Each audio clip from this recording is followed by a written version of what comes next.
오늘도 하나님의 말씀을 서로 나눌 때에 하나님께서 우리 모두에게 크신 은혜를 내리시기를 축복합니다. 천국에서요, 하나님께서 특별히 남자들을 위한 신입생 환영회를 열었답니다. 1년 동안 천국에 들어온 남자들을 다 모아서 1년에 한 번씩 신입생 환영회를 하는데, 하나님께서 신입생 남자들을 다 모아놓고 사랑하는 자녀들아 환영한다 그러면서 내가 얘기한 대로 두 줄에 서도록 해라. 한 줄은 세상에서 자기가 과장 역할을 잘한 사람들은 이쪽 줄, 그리고 아내더러 가장 역할을 한 사람은 이쪽 줄을 서도록 해라. 그래서 남자들이 전부 하나님의 기대하고는 다르게 이쪽 줄에 선 거예요. 그러니까 세상에서 자기가 과장 역할을 한 게 아니라 아내가 다 과장 역할을 하게 했던 거죠. 딱 여기에는 한 사람이 서 있는 거예요. 그래서 하나님께서 조금 당황스럽게 이 줄을 향해서 천국에 온 것을 환영한다만 내가 애초에 가정을 만들고 남자로 하여금 가장들이 되도록 했는데 어찌해서 니들은 과장의 역할을 감당하지 못했니? 니들을 보니까 좀 당황스럽구나. 꾸중 아닌 꾸중을 하고 이 한 사람의 남자를 보면서 야, 나는 너를 보니까 정말 자랑스럽다. 내가 시킨 대로 과장의 역할을 잘 감당했구나. 칭찬하니까 그래, 어떻게 그렇게 다른 남자들은 다 못했는데 너는 잘 감당을 했니? 그러니까 이 남자가 하는 말이 살아생전에 우리 와이프가 남자들이 있는 것은 피하라겠습니다. 그래서 이쪽 줄 섰습니다. 우리 지은이 알람 먹었어? 오늘 우리가 지난 시간에 41장을 봤는데요. 우리 41장에서 한 부분 더 이렇게 말씀을 나누고 싶어서 다시 41장을 봅니다. 오늘 말씀의 제목은요, 작은 그리스도입니다. 그러니까 여러분이 다 그리스도라는 의미입니다. 제가 그리스도라고 하는 의미입니다. 우리가 알고 있는 대로요, 바로는 자신이 해석할 수 없는 아주 기괴한 꿈을 꿨습니다. 그리고 그 꿈 때문에 요셉이 바로 앞에 서게 됐습니다. 그리고 바로의 꿈을 듣고 하나님의 영감의 도움으로 아주 멋진 꿈의 해석을 했던 것입니다. 꿈을 듣고 요셉은 바로에게 이거는요, 왕이시여 7년 동안 이 나라에 큰 풍년이 들 꿈입니다. 그리고 곧 이어서 7년 동안 흉년이 들 꿈입니다. 그러니까 왕이시여 이러이러하게 하십시오. 그러면서 세 가지를 제안했어요. 아주 신실한 관리들을 등용을 하십시오. 그리고 7해 동안 풍년의 수확의 5분의 1씩을 저장을 하십시오. 그리고 흉년이 시작될 때 그것을 이렇게 바로의 이름으로 배급을 해 주십시오. 바로는 요셉의 그 꿈의 해석을 듣고 나서 요셉 말로 하면은 한눈에 요셉을 반했습니다. 그리고 그 순간 애굽의 총리로 세웠습니다.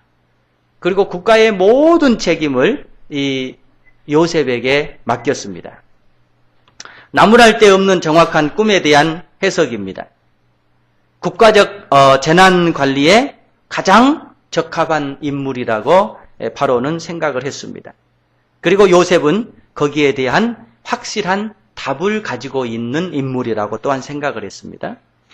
그리고 성경이 주장한 대로 요셉은 하나님의 성령에 감동된 사람이라고 하는 것까지 애굽의 왕은 알고 있었습니다. 그러니까 그 꿈 해석 하나 때문에 그야말로 졸지에 애국의 종으로 팔려왔던 한 청년이 그 거대한 국가 애굽을 책임지는 총리가 되는 직분에 올라갔습니다. 그래서 성경을 믿지 않으려고 했던 사람들, 성경을 비판하려고 했던 사람들은 이것을 믿지를 않았습니다.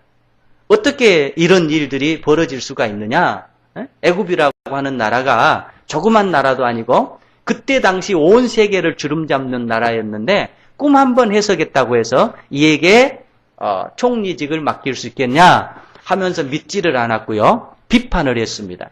그러면서 그들이 성경을 연구를 했습니다. 그런데 놀라운 사실을 발견했어요.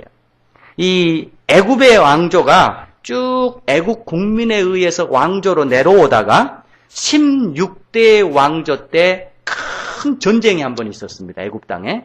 그런데 그때 외부 민족인 힉소스 민족이라고 하는 이 민족이 애굽 왕조를 무너뜨려 버려요. 그리고 대대로 애굽인에 의해서 세워진 왕조가 외국에서 들어온 힉소스 민족에 의해서 17대 왕조가 세워집니다. 그리고 그 왕조 기간이 150년의 기간입니다. 애굽 사람들은 그때 당시 농업하는 민족이었어요. 그런데 이 힉소스 민족은 애국에서 들어와서 유목민의 역할을 하는 민족이었습니다. 그래서 다른 나라 민족이 왕조를 차지하니까 애굽 사람들이 협조를 안 하는 건 당연하겠죠. 그런데 그때 당시에 이 힉소스 민족과 같은 계통의 유목민인 요셉이 등장을 한 거예요.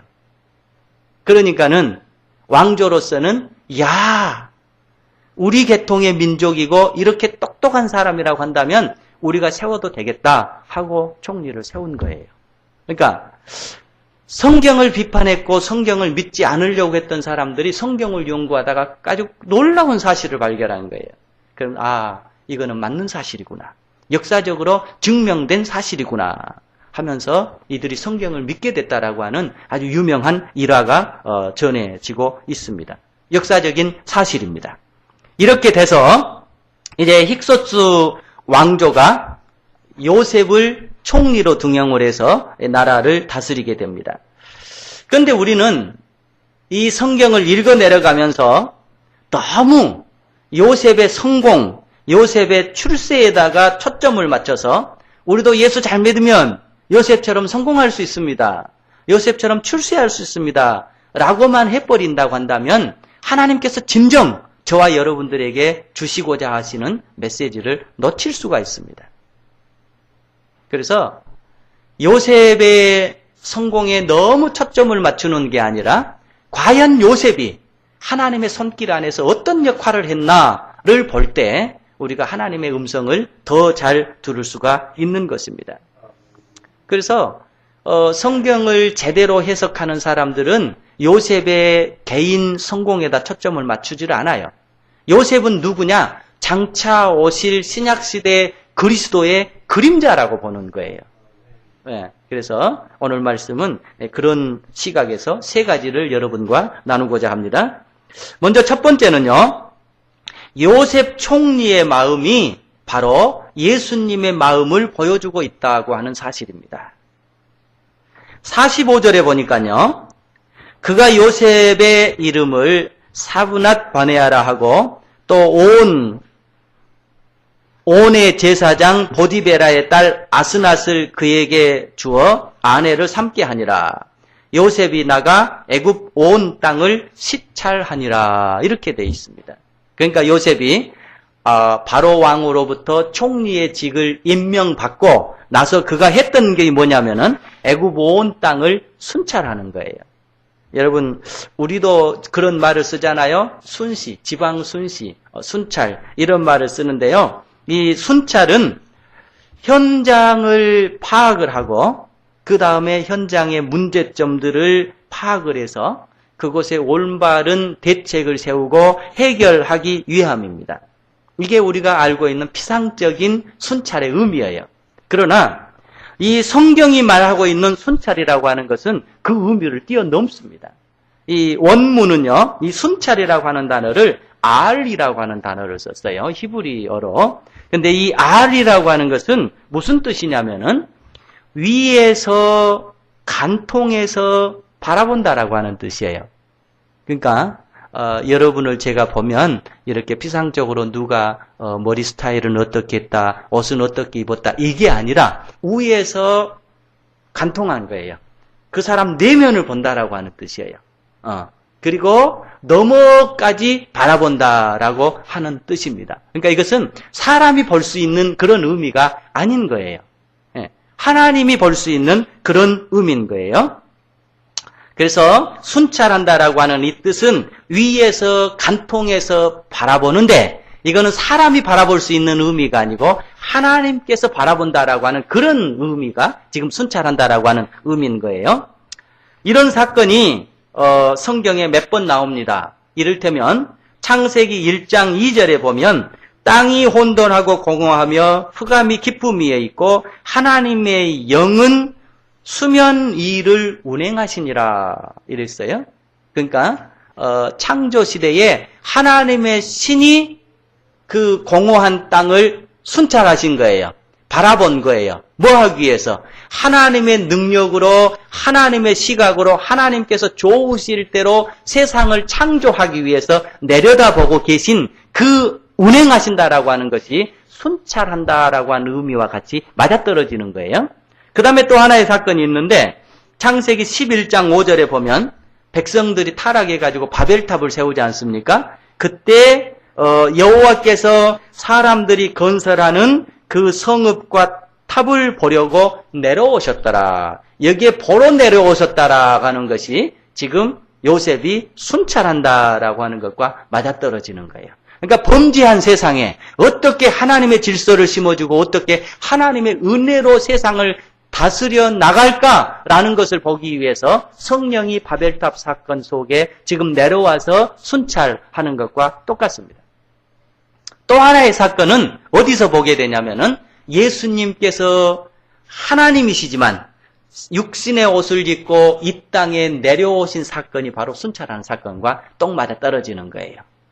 하나님이 없이 유리하는 백성에게 어떻게 하나님의 은혜를 줄 수 있을까? 어떻게 하나님의 길로 인도할 수 있을까? 어떻게 하나님의 축복을 그들에게 줄 수 있을까 하면서 하나님이 육신의 옷을 입고 이 땅에 들어오신 것이 바로 요셉이 순찰했다라고 하는 알이라고 하는 것과 똑같은 사건인 것입니다.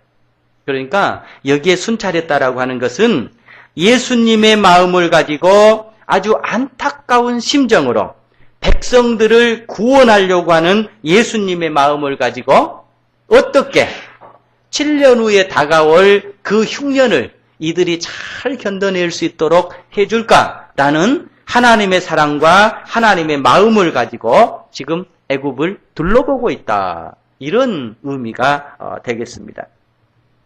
여러분, 우리가 이 요셉의 이 순찰의 마음을 바라보면서 우리가 생각해야 될 것은 과연 요셉이 정말로 하나님의 사랑을 가지고 그렇게 애굽을 순찰했다라고 한다면 이게 오늘 우리에게 하나님께서 뭘 요구하고 계시는 걸까 생각해 봐야 돼요. 저는 가끔요, 여러분은 어떨까 모르겠습니다만은 제 자신을 봐보려고 굉장히 노력합니다. 그 심리학에 그런 게 나와요.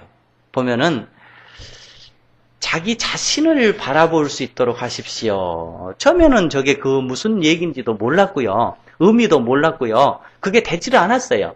근데 자꾸 그런 쪽에 책을 보면서 공부를 하다 보니까 그거구나. 자기 내면을 볼 수 있어야 된대요. 근데 이런 얘기를 해요. 사람들이요, 자기를 놓고 볼 때 다른 사람도 보고 나도 볼 수 있는 부분이 있대요. 그러니까 누구나 나에 대해서 나도 나를 볼 수 있고 다른 사람도 나를 볼 수 있는 부분이 있다라고 하는 거예요. 그 다음에 다른 사람은 보는데 나는 나를 못 보는 부분이 있다라고 하는 거예요. 분명히 있어요. 그런가 하면 다른 사람은 못 보는데 나만 볼 수 있는 부분이 있어요. 이해되시죠? 이 부분이 분명히 있어요. 그런데 나도 못 보고 다른 사람도 못 보는 정말로 아무도 보지 못하는 오직 하나님만이 볼 수 있는 부분이 있다라고 하는 거예요. 여러분을 볼 때, 저를 볼 때에 나도 저를 못 보는 부분이 있어요. 다른 사람도 저를 못 보는 부분이 있어요. 아무도 못 봐요. 누구만 볼 수 있으냐? 하나님만 볼 수 있는 부분이 있다라고 하는 거예요. 그런데 그 부분을 볼 수 있을 때 이 사람이 진정한 인생을 살아갈 수 있다라고 하는 거예요. 네. 그러니까 곧 이거는 뭐냐면 하나님께서 은혜를 주셔서 나도 이제까지 못 봤던 부분, 다른 사람도 보지 못해서 지적해주지 못했던 부분들을 하나님께서 보여주실 때, 그 부분을 볼 수 있을 때 그 사람은 진정 은혜 받는 사람이 되고 그 사람은 진정 하나님의 성숙한 인격을 가지고 살아갈 수 있는 사람이 될 수가 있다라고 하는 거예요. 이것이 지금 순찰의 의미입니다. 여러분, 여러분의 인생을 여러분의 눈으로 볼 수 없는 부분들, 또 다른 사람이 지적해 줄 수도 없는 부분들 하나님께서 보여줄 수 있기를 축복합니다. 그래야 내가 지금 하나님 앞에서 내 삶은 풍성해지고 있는데 내 영혼은 궁핍해지고 있고 내가 외형적으로는 채워지고 있는데 하늘의 은혜가 채워지지 못한 피폐해져 가고 있는 내 영혼을 볼 수가 있는 것입니다. 이것이 채워질 때, 이것이 보여질 때 그 사람은 진정 하나님 앞에 은혜 받은 영혼이고 그 사람은 진정 하나님 앞에 성숙한 삶을 살아갈 수 있는 인생이라고 하는 겁니다. 오늘 요셉이 애굽 땅을 하나님의 마음을 가지고 순찰하면서 그들에게 하나님의 은혜를 심어주기 위해서 노력했던 것처럼 여러분들이 자신의 심령을 하나님의 은혜로 바라볼 수 있기를 축복합니다. 또 우리가 가정도 그렇게 해야 됩니다. 우리 자녀들도 그렇게 해야 됩니다. 우리가 세상적인 지식, 세상적인 무슨 풍요 있나 없나 자녀들을 보면서 그들에게 심어주는 것 중요합니다. 그러나 더 중요한 것은 뭐냐면 내가 보지 못하는 것, 부모가 보지 못하는 것, 온 우주의 창조자의 시각으로 자녀를 보면서 과연 내 자녀에게 하나님께서 원하시는 사명, 하나님께서 원하시는 은혜를 부족한 점을 보고 내가 심어줄 수 있을까? 그들에게 그것을 넣어줄 수 있을까? 예. 나를 하나님의 은혜로 바라볼 수 있어야 되고 하나님의 은혜로 내 자녀로 바라볼 수가 있어야 되고 내 이웃도 바라볼 수가 있는 그런 역사가 있기를 축복합니다. 이것이 지금 예수님의 마음인 거예요. 두 번째, 요셉 총리의 사명은 바로 예수님의 사명을 보여주고 있습니다. 창세기 12장 3절에 보면은요, 너를 축복하는 자에게는 내가 복을 내리고 너를 저주하는 자에게는 내가 저주하리니 땅의 모든 족속이 너로 말미암아서 복을 받을 것이라고 하나님께서 아브라함에게 하신 약속입니다. 그러니까 하나님의 계획은 아브라함을 통해서 모든 민족이 복받을 것을 예언하신 거예요. 그리고 아브라함의 후손인 요셉을 통해서 하나님께서 그 약속하신 복이 구체적으로 실현돼 가고 있는 것입니다. 그러니까 전자에도 말씀드렸습니다마는 요셉 일 개인의 성공에다가 초점을 맞추고 요셉 일 개인의 번영에다가 초점을 맞춰버린다라고 한다면 우리는 하나님께서 우리에게 말씀하시고자 하시는 그 본질과 꽤 떨어져 있는 거예요. 요셉을 통한 하나님의 진행되는 역사를 우리의 마음속에 볼 수가 있어야 되겠습니다. 그래서 요셉은 사실 한 번도요, 자기의 성공이나 자기의 출세를 자랑하거나 언급한 적이 없습니다. 반대로 순간순간 그는 기회가 있을 때마다 제 속에서 이루어지시는 하나님의 역사를 드러내고 있어요. 바로 앞에서도 제가 아니라 하나님입니다. 형제들 앞에서도 제가 아니라 하나님입니다. 라고 내세우고 있어요.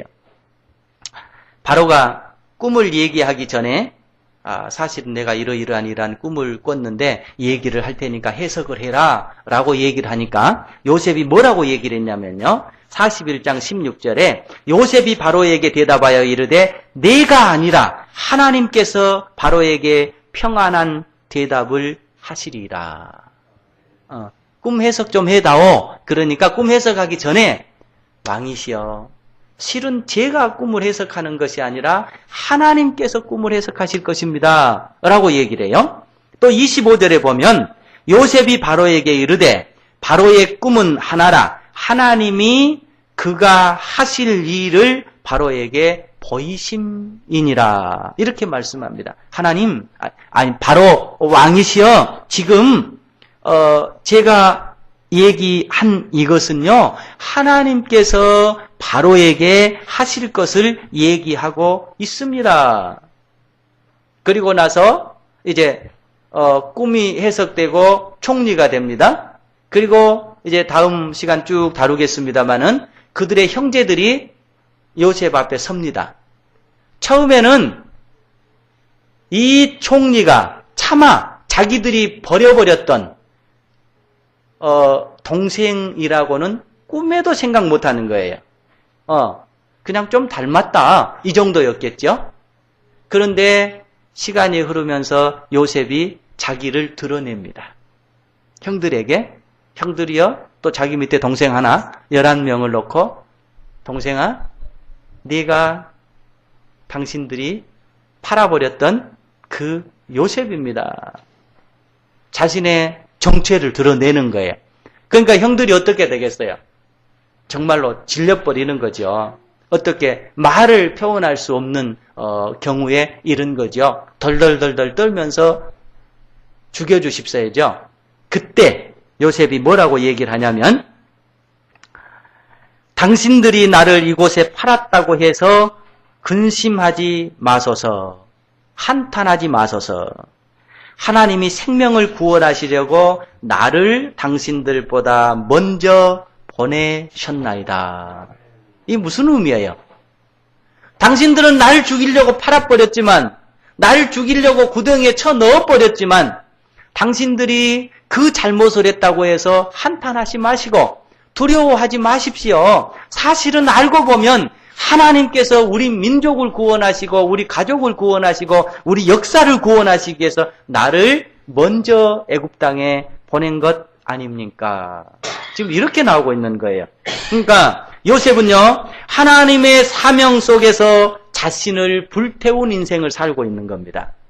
하나님의 사명 속에서 자신을 드러내고 있는 삶을 살아나가는 것이 요셉인 거예요.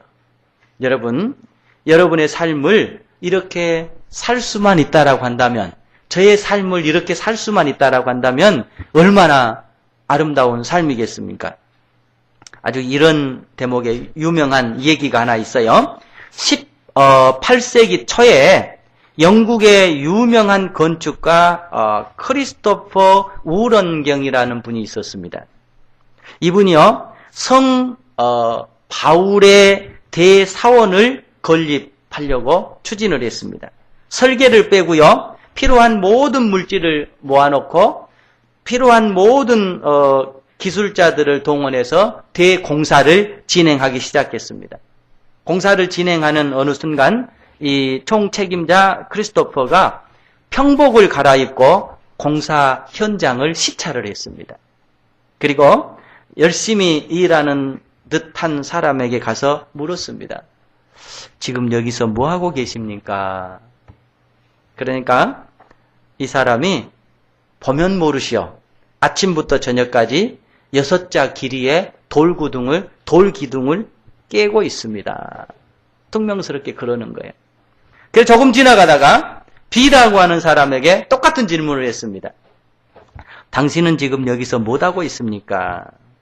그러니까 B라고 하는 사람이 대답하기를, 입에 풀칠하기 위해서 하루 종일 이 짓거리를 하고 있습니다. 이렇게 대답을 한 거예요. 씁쓸한 마음으로 조금 더 지나가다가 C라고 하는 사람에게 물었습니다. 당신은 지금 여기서 뭐 하고 계십니까? 그러니까 이분은 자기의 마음속에서 알 수 없는 기쁨을 표하면서, 선생님이시여, 선생님이 보시는 대로 이 부족한 사람이 세계적인 그 유명한 우령경 밑에서 내가 장차 이 나라의 기쁨이 되고 기념이 될 창대한 성 바울 대사원을 건축하는데 일조를 하고 있으니까 얼마나 감사할 일입니까? 그러면서 얼굴에 회색을 띠면서 열심히 일을 하더라는 거예요. 여러분 생각해봐요. 똑같은 사원을 지으면서 똑같은 일을 하면서 아마 봉급도 뭐 비슷하게 받았겠죠. 그런데 그 삶의 자세를 보면 어떤 사람은 아무 생각도 없이, 어떤 사람은 내가 마지못해 풀칠해야 되니까, 그런데 어떤 사람은 거기서 이 부족한 사람이 이 거대한 역사에 하나님의 영광을 드러낼 건물에 내가 조금이나마 도움을 주면서 살고 있다. 이 얼마나 기쁜 일인가. 여러분과 제가 인생을 살아나가면서 누군가가 그렇게 묻는다고 할 때 우리는 A라고 하는 답을 할 것인가, 아니면 B라고 하는 답을 할 것인가, 아니면 C라고 하는 답을 할 것인가. 내가 이 땅에 와서 하나님 앞에 구원을 받고 내가 이 땅에서 하나님의 은혜를 받으면서 이 부족한 죄인이, 하나님 앞에 별 볼 일 없는 사람이 그래도 이 땅에 하나님 창조하신 공간 속에서 적지만 하나님의 역사를 내 인생을 통해서 하나님의 사랑을 나타내고 하나님의 은혜를 나타내고 하나님의 복음을 증거하면서 살아갈 수 있다라고 하는 것이 얼마나 큰 영광인가, 얼마나 큰 축복인가. 이렇게 우리가 살아가 볼 수는 없는 일입니까? 지금 요셉이 바로 그런 삶을 산 거예요. 여러분과 제가 이 시대에 참 어려운 삶을 살고 있습니다. 그러나 요셉을 한번 생각해 보세요. 요셉 삶의 고통에 비교하면 여러분과 저는 정말로 행복에 겨운 삶을 살아가고 있는 거예요. 요셉은 그런 사명 속에 사는 사람이었습니다. 저와 여러분이 우리의 삶을 살아나가면서 하나님이 주신 동산 속에서 내가 예수 그리스도를 알고 날마다 하나님의 은혜를 받고 나를 통해서 하나님의 역사를 나타내면서 살 수 있다라고 하는 것, 이거보다 더 큰 행복과 축복이 어디가 있는가, 이런 감격스러운 삶을 살 수 있기를 축복합니다. 마지막 세 번째입니다. 요셉의 손길은요, 바로 예수님의 손길이었습니다. 오늘 본문 56절 7절에 보면은요, 온 지면에 기근이 있음에 요셉이 모든 창고를 열고 애굽 백성에게 팔매 애굽 땅에 기근이 심하여 각국 백성도 양식을 사려고 애굽으로 들어와 요셉에게 이르렀으니 기근이 온 세상에 심함이었더라. 이렇게 말씀합니다. 기근이 시작되었습니다. 예비해둔 창고를 열고 애굽과 온 백성에게 양식을 공급하기 시작했습니다. 마치 이 모습은 벳세다 들녘에서 먹을 것이 없어서 지쳐가는 그 복음을 들으러 나온 사람들에게 오병이어를 가지고 역사하시는 예수님의 손길을 본 듯합니다. 이 기근의 때에요, 전통적으로 애굽인이 총리가 됐다면 어떨까? 전 그런 생각을 해봤어요. 지금 이 애굽 땅에 이방인 왕조가 세워지고 이방인이 애굽 총리를 했다고 방금 말씀드렸잖아요. 그런데 그렇지 않고 계속해서 애굽인들에 의해서 왕조가 세워졌고, 지금 이 시대에 애굽인 전통적인 총리가 이 나라를 책임지고 있었다고 칩시다. 그리고 기근이 왔고 많은 양식이 있었다고 칩시다. 이방 민족들에게 이렇게 후하게 사랑스럽게 나누어 줄 수 있었을까? 아마 나누어 줄 수가 없었을 겁니다. 절대로 이방 민족에게 호의를 베풀지를 않았을 것입니다. 그러나 하나님께서 애굽을 살릴 뿐만이 아니라 이방인을 살리기 위해서 가장 적합한 이방인의 마인드를 가진 요셉을 총리로 세워서 그 기근을 헤쳐 나갈 수 있도록 하나님께서 사전에 포석해 둔 것입니다. 여러분, 우리의 삶은요, 때로는 풍요가 올 때도 있습니다. 그러나 언제나 기근은 있는 것입니다. 요셉을 통해서 우리에게 보여주는 것은 기근 때에도 하나님과 함께한 인생은 하나님의 은총을 받고 하나님의 공급함을 받고 하나님의 역사를 누릴 수 있다라고 하는 것을 보여주고 있는 것입니다. 기근의 때에도 하나님께서 주시는 풍요로 백성과 나누고 백성을 살릴 수 있다라고 하는 것을 보여주고 있는 것입니다. 오늘 이 복음을 듣고 있는 저와 여러분은 여러분의 삶이 오늘 기근이라고 할지라도 낙심하지 않기를 축복합니다. 요셉처럼 하나님께서 주시는 힘과 하나님께서 주시는 은혜와 하나님께서 주시는 능력을 공급을 받아서 이 기근의 때를 이기고 기근에 시달리고 있는 영혼들에게 하나님의 풍요를 전달하고 하나님의 풍요를 나눌 수 있는 다 요셉과 같은 작은 그리스도가 되기를 축복합니다. 하나님은 기근의 때에 하나님께서 역사하실 사람으로 바로 여러분을 구원하시고 저를 구원하셔서 이 시대에 다 요셉이 되기를 소망하고 있습니다. 하나님께서 주신 사명입니다. 우리 모두가 그 사명 잘 감당할 수 있기를 바랍니다.